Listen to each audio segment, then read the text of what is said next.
4/6 રોજ એક મહિલા બેને પોતાની ફરિયાદ આપેલી છે કે સાગર મકવાણા નામના વ્યક્તિ સાથે પોતાના ઇન્સ્ટા દ્વારા પરિચયમાં આવેલા અને 4 તારીખે 4 વાગ્યાની આસપાસ એ હરણી તળાવે મળે છે અને પછી વડોદરાના કોઈ એક ગેસ્ટ હાઉસમાં જાય છે.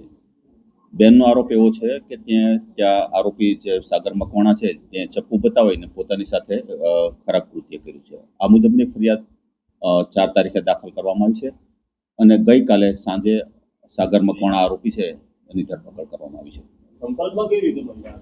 ઇન્સ્ટા દ્વારા પોતે એકબીજાના પરિચયમાં આવેલું એવું ફરિયાદી પોતાની ફરિયાદમાં જણાવે છે. કેટલા સમયથી સંપર્કમાં હતા? હવે ખાસ તો જે ફરિયાદમાં લખી છે વિગત મુજબ 1 વીકથી એકબીજાના પરિચયમાં હતા એવું જણાવે છે.